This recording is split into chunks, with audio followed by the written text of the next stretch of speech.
You're standing in a pharmacy aisle, holding a small box with a name engineered by a marketing team. Behind it sits a supply chain, clinical trials, patents, factories, regulatory boards, a century of science. It feels like the most modern thing in the world. Like control over your own body is an invention barely 50 years old, handed to you by people in white coats who finally figured out what nobody before them could. Today, roughly 900 million women worldwide use some form of contraception, and almost all of them carry a quiet assumption that the women who came before them simply had no choice, that they were passive, that they bred until their bodies gave out year after year with nothing to reach for. But that story is wrong. Reach back far enough, past the pill, past the clinic, past the very idea of a doctor, and you find women who were not waiting to be rescued by the future. They had methods. Some were useless, some were dangerous, and a few of them, against every assumption you've been handed, actually worked. This is the story of how ancestral women tried to take command of their own fertility and what the science now says they got right. Let's start with a simple, uncomfortable fact. The desire to control reproduction is not new. It is one of the oldest documented human projects we have.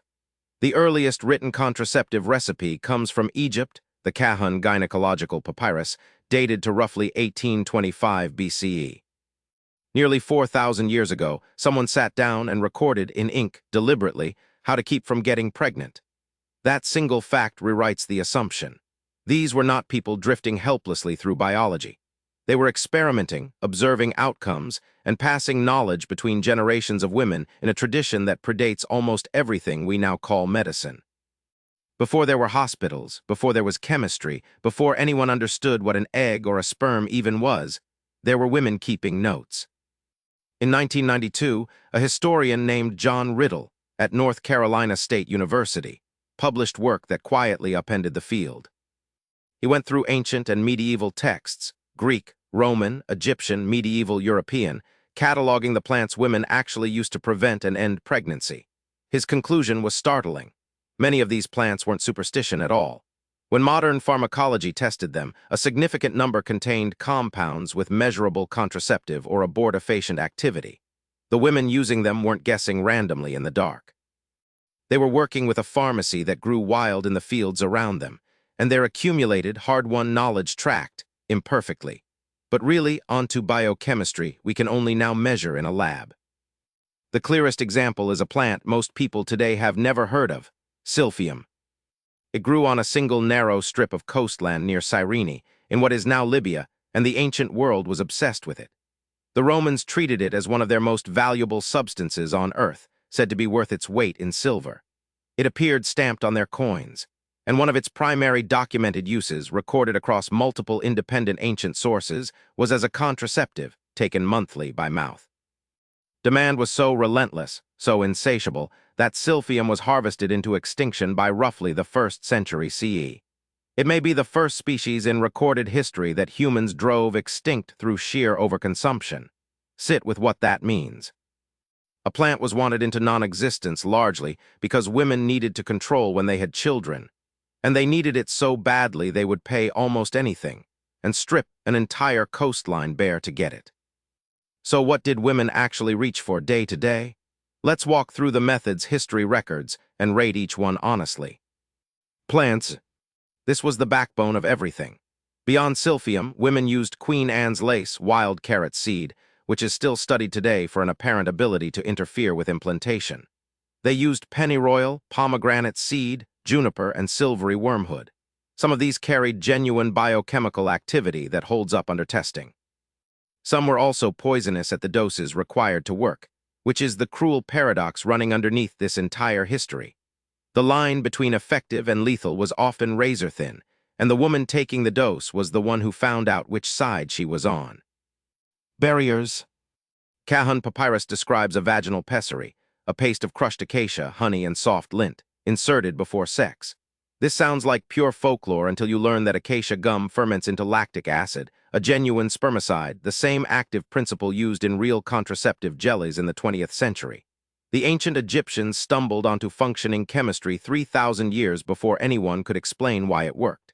They didn't know the mechanism. They knew the result. Timing and behavior. Withdrawal is ancient, and it's documented across nearly every culture that left records. But the quiet giant here is breastfeeding. Extended, on-demand nursing suppresses ovulation, and hunter-gatherer mothers nursed each child for years. Across those societies, this single behavior likely spaced births and limited family size more effectively than any plant or pessary ever did. It was contraception nobody had to buy. Magic and the things that simply didn't work. Honest history has to include the failures. Alongside the real methods sat amulets worn on the thigh, incantations, and rituals that did precisely nothing.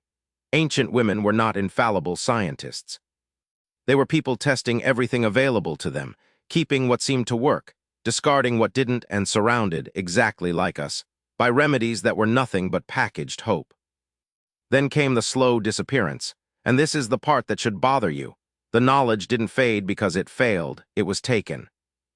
The rise of institutional medicine took the midwife's authority and handed it to men. The witch trials took the women who held the plant knowledge. The herbwise women, the village healers, were precisely the people those accusations targeted and burned. The professionalization of medicine took an oral tradition that had passed between women for thousands of years and replaced it with male physicians who had never been taught a word of it.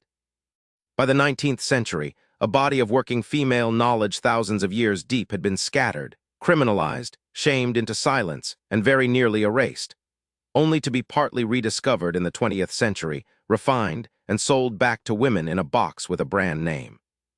Here is the pivot, and it matters more than anything else in this story. The point is not that you should go forage for Silphium, you can't, it's gone forever, or brew pennyroyal, which can genuinely kill you. Modern contraception is safer, more reliable, and more precise than anything in this entire history by an enormous and unarguable margin. The science there is not in dispute. The real revelation was never about the plants, it's about the women. The instinct to control your own fertility, to decide the shape and timing of your own life, is not a modern luxury granted to you by technology. It is one of the oldest human drives we can document, pursued by women who had no laboratories, no journals, no rights, no protection, and who tried anyway in the dirt with what they had. So the next time you hold that small engineered box, understand what you're actually holding, not the beginning of something, the latest chapter of something almost unimaginably old. The women who came before you weren't passive, they weren't waiting to be saved. They knelt in the dirt and ground seeds they hoped would buy them a little more control over their own bodies, and they passed what they learned to their daughters in whispers, because saying it too loudly could cost them everything. Your freedom feels new. It feels like it was invented for you. But her longing for that same freedom was ancient, and the distance between her hands in the soil and yours in that bright pharmacy aisle is so much smaller than anyone ever told you.